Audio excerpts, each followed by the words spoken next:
नमस्कार, current affair MCQs programme में आपका स्वागत है। शुरुआत करते हैं अभ्यास प्रश्न से। प्रश्न था, कृत्रिम बुद्धिमत्ता यानी एआई ऑडिट का उद्देश्य क्या है?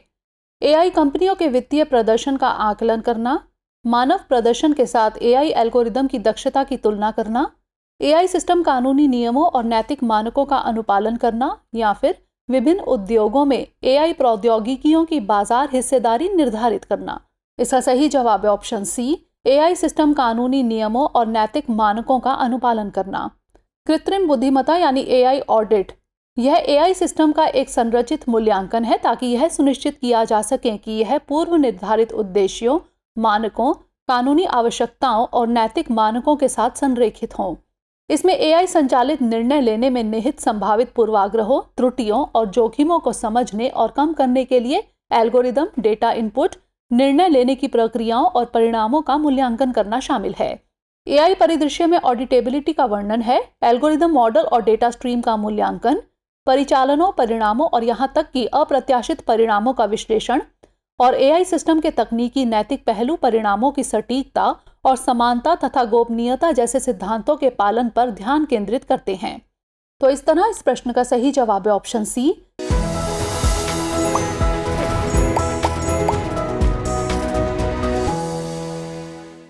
आइए शुरुआत करते हैं आज के सेशन की। पहला प्रश्न है, हाइपरटेंशन यानी उच्च रक्तचाप के संबंध में निम्नलिखित कथनों पर विचार कीजिए। एक, हाइपरटेंशन की स्थिति तब उत्पन्न होती है जब रक्तचाप बहुत अधिक होता है। 2, अत्यधिक दबाव धमनियों को सख्त कर सकता है जिससे हृदय में रक्त और ऑक्सीजन का प्रवाह कम हो सकता है। 3, उच्च रक्तचाप पर वैश्विक report the race against a silent killer the Lancet द्वारा जारी की गई है। उपर्युक्त में से कितने कथन सही हैं? केवल 1, केवल 2, सभी 3 या फिर कोई भी नहीं? इसका सही जवाब है ऑप्शन बी, केवल 2। उच्च रक्तचाप यानी हाइपरटेंशन की स्थिति तब उत्पन्न होती है जब रक्तचाप बहुत अधिक होता है, अतः कथन 1 सही है। अत्यधिक दबाव धमनियों को सख्त कर सकता है जिससे हृदय में रक्त और ऑक्सीजन का प्रवाह कम हो सकता है। इससे हृदय को गंभीर नुकसान हो सकता है, अतः कथन 2 सही है।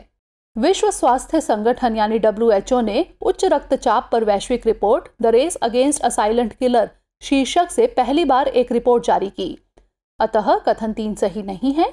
अगला प्रश्न, व्यापार घाटे के संदर्भ में निम्नलिखित कथनों पर विचार कीजिए।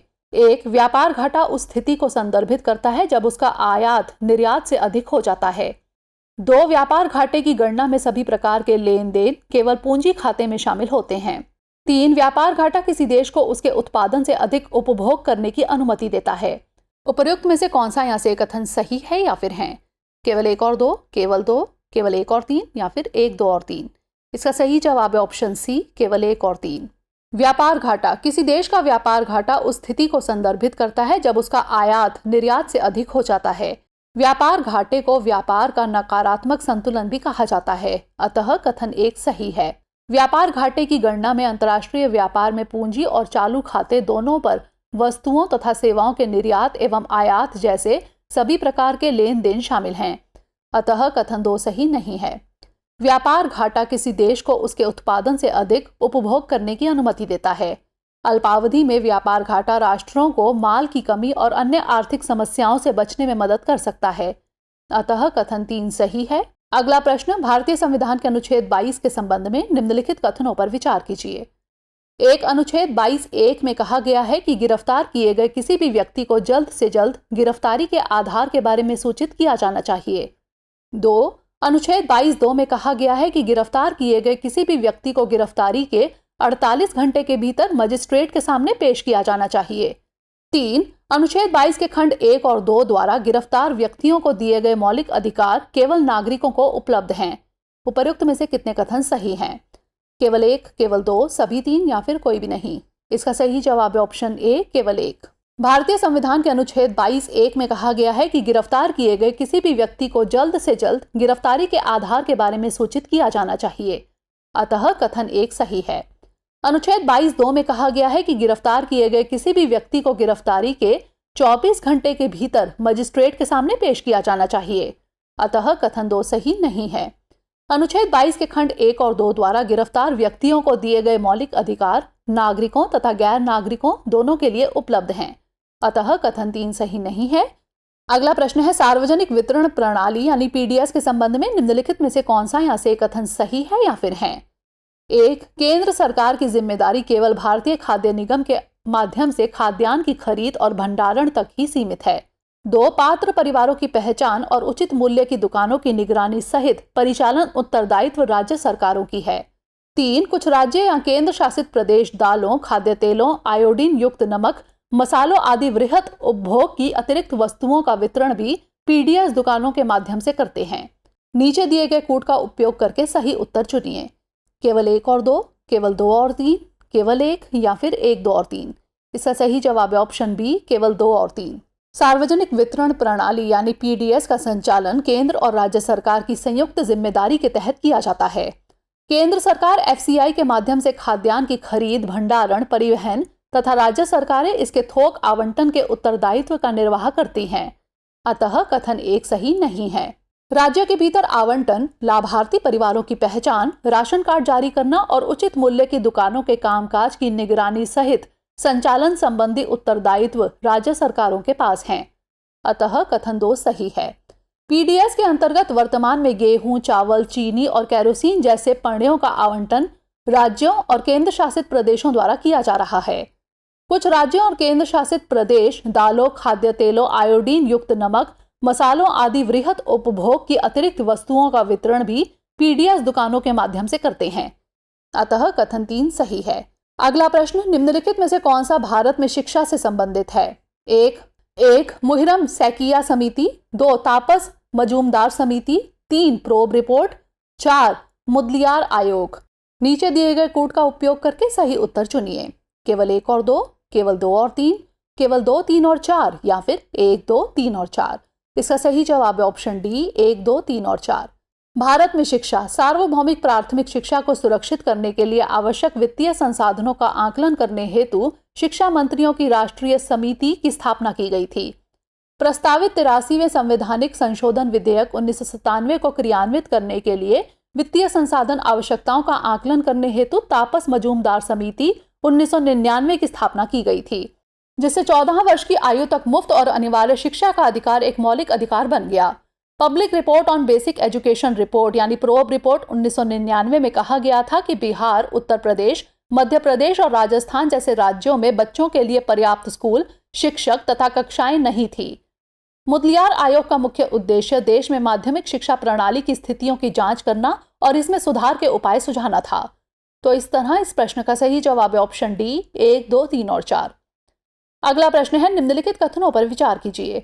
1. बचत दर सकल प्रयोज्य आय के उस हिस्से को मापती है जिसका उपयोग परिवारों द्वारा अंतिम उपभोग व्यय में नहीं किया जाता है। 2. बचत भविष्य की बढ़ी हुई खपत के पक्ष में कुछ मौजूदा खपत को छोड़ने का एक विकल्प है। उपरोक्त में से कौन सा यहाँ से कथन सही है या फिर है? केवल 1, केवल 2, 1 और 2 दोनों या फिर ना तो 1 और ना ही 2। इसका सही जवाब है ऑप्शन सी, 1 और 2 दोनों। बचत दर सकल प्रयोज्य आय के उस हिस्से को मापती है जिसका उपयोग परिवारों द्वारा अंतिम उपभोग व्यय में नहीं किया जाता है। अतः कथन 1 सही है। इस घरेलू बचत को असमायोजित सकल प्रयोज्य आय से विभाजित करने के रूप में परिभाषित किया गया है। आर्थिक दृष्टि से बचत भविष्य की बढ़ी हुई खपत के पक्ष में कुछ वर्तमान खपत को छोड़ने का एक विकल्प है। इसलिए बचत दर किसी व्यक्ति या समूह की समय प्राथमिकता की दर को दर्शाती है। अतः कथन 2 सही है।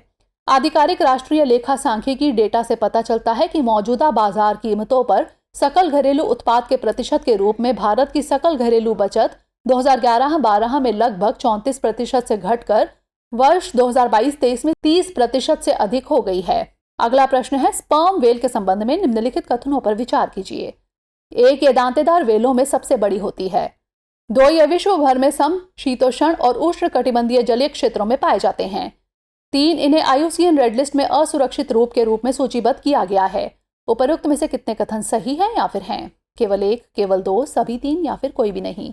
इसका सही जवाब है ऑप्शन सी, सभी 3। स्पर्म वेल गहरे नीले भूरे या भूरे रंग की होती है जिसके पेट पर सफेद धब्बे होते हैं। ये टूथेड वेल्स यानी दांतेदार वेलों में सबसे बड़ी होती है और किसी भी समुद्री स्तनपायी जीवों में इनका व्यापक वैश्विक वितरण सबसे ज्यादा होता है। अतः कथन 1 सही है। यह विश्व भर में समशीतोष्ण और उष्ण कटिबंधीय जलीय क्षेत्रों में पाए जाते हैं। अतः कथन 2 सही है। उनके पास किसी भी जीव की तुलना में सबसे बड़ा मस्तिष्क होता है और वे लगभग 10 वेलों वाले मात्र सत्तात्मक समूहों में रहती हैं। उन्हें IUCN रेड लिस्ट में असुरक्षित रूप से सूचीबद्ध किया गया है, जो साइट्स के परिशिष्ट 1 में उल्लिखित है और वन्यजीव संरक्षण अधिनियम 1972 की अनुसूची 1 में शामिल है। अतः कथन 3 सही है। अगला प्रश्न, तरल नाइट्रोजन के बारे में निम्नलिखित कथनों पर विचार कीजिए। 1. तरल नाइट्रोजन का उपयोग मुख्य रूप से खाद्य परिरक्षक के रूप में किया जाता है क्योंकि यह पैकेज्ड खाद्य पदार्थों की शेल्फ लाइफ को बढ़ाता है। 2. यह अत्यधिक प्रतिक्रियाशील नीले रंग का तरल पदार्थ है। उपर्युक्त में से कौन सा यहाँ से कथन सही है या फिर है? केवल 1, केवल 2, 1 और 2 दोनों, या फिर ना तो 1 और ना ही 2? इसका सही जवाब है ऑप्शन ए, केवल 1। तरल नाइट्रोजन का उपयोग मुख्य रूप से खाद्य परिरक्षकों के रूप में किया जाता है क्योंकि यह पैकेज्ड खाद्य पदार्थों की शेल्फ लाइफ को बढ़ाता है। वाष्पित होने पर यह 700 गुना तक प्रसारित हो सकता है। फूड पैक में ऑक्सीजन को विस्थापित करता है और माइक्रोबियल एक्शन को रोकता है, जिससे शेल्फ लाइफ तथा पदार्थ की ताजगी में सुधार होता है। यह एक अक्रिय, रंगहीन, गंधहीन क्रायोजेनिक द्रव होता है। इसका उपयोग कैंसर के इलाज के लिए क्रायोथेरेपी में भी किया जाता है। यह त्वचा, हड्डी, स्तन, गर्भाशय ग्रीवा, आंख, गुर्दे, यकृत, फेफड़े और प्रोस्टेट सहित कई कैंसर का इलाज कर सकता है। अगला प्रश्न है, सुंदरबन के संबंध में निम्नलिखित कथनों पर विचार कीजिए। 1. सुंदरबन विश्व के सबसे बड़े मैंग्रोव वनों का आवास है जो बंगाल की खाड़ी पर गंगा, ब्रह्मपुत्र और मेघना नदियों के डेल्टा पर स्थित है। 2. सुंदरबन का 40% हिस्सा भारत में और शेष बांग्लादेश में स्थित है। 3. इसे यूनेस्को विश्व धरोहर स्थल और रामसर कन्वेंशन वर्ष 1972 के तहत अंतर्राष्ट्रीय महत्व की आर्द्र भूमि दोनों के रूप में नामित किया गया है। उपर्युक्त में से कौन सा यहाँ से कथन सही है या फिर है? केवल 1, केवल 2, सभी 3 या फिर कोई भी नहीं? इसका सही जवाब है ऑप्शन सी, सभी 3। सुंदरबन विश्व का सबसे बड़ा मैंग्रोव वन क्षेत्र है जो बंगाल की खाड़ी में गंगा, ब्रह्मपुत्र तथा मेघना नदियों के डेल्टा पर स्थित है। अतः कथन 1 सही है। सुंदरबन का 40% भाग भारत में तथा शेष भाग बांग्लादेश में स्थित है। अतः कथन 2 सही है। इसे वर्ष 1987 भारत में और वर्ष 1997 में बांग्लादेश में यूनेस्को द्वारा विश्व धरोहर स्थल घोषित किया गया था। जनवरी 2019 में रामसर अभिसमय के अंतर्गत भारत की सुंदरबन आर्द्र भूमि को अंतर्राष्ट्रीय महत्व की आर्द्र भूमि के रूप में मान्यता प्रदान की गई थी। अतः कथन 3 सही है। अंतिम प्रश्न है, भारतीय मसाला बोर्ड के संबंध में निम्नलिखित कथनों पर विचार कीजिए। 1. यह मसाला बोर्ड अधिनियम 1986 के तहत गठित एक वैधानिक निकाय है। 2. इसका गठन पूर्ववर्ती इलायची बोर्ड और मसाला निर्यात संवर्धन परिषद के विलय के बाद किया गया था। 3. यह स्वास्थ्य एवं परिवार कल्याण मंत्रालय के प्रशासनिक नियंत्रण में कार्य करता है। उपर्युक्त में से कितने कथन सही हैं? केवल 1, केवल 2, सभी 3 या फिर कोई भी नहीं? इसका सही जवाब है ऑप्शन बी, केवल 2। भारतीय मसाला बोर्ड एक वैधानिक निकाय है जिसका गठन 26 फरवरी 1987 को मसाला बोर्ड अधिनियम 1986 के तहत किया गया था। अतः कथन 1 सही है। इसका गठन पूर्ववर्ती इलायची बोर्ड और मसाला निर्यात संवर्धन परिषद के विलय के बाद किया गया था। अतः कथन 2 सही है। यह वाणिज्य और उद्योग मंत्रालय के प्रशासनिक नियंत्रण में कार्य करता है। अतः कथन 3 सही नहीं है। आइए नोट कर लेते हैं अभ्यास प्रश्न। निम्नलिखित में से किस संवैधानिक संशोधन अधिनियम ने राष्ट्रीय पिछड़ा वर्ग आयोग को संवैधानिक दर्जा दिया? 102वां संवैधानिक संशोधन अधिनियम 2018, 105वां संवैधानिक संशोधन अधिनियम 2021, 99वां संवैधानिक संशोधन अधिनियम 2014 या फिर 89वां संवैधानिक संशोधन अधिनियम 2003? इसका उत्तर हमें कमेंट सेक्शन में ज़रूर भेजिएगा। मिलते हैं अगले एपिसोड में। तब तक के लिए पढ़ते रहिए and stay motivated. Dear viewers, अपने एग्जाम की तैयारी को और बेहतर करने के लिए हमारे चैनल को लाइक, शेयर और सब्सक्राइब करना न भूलें।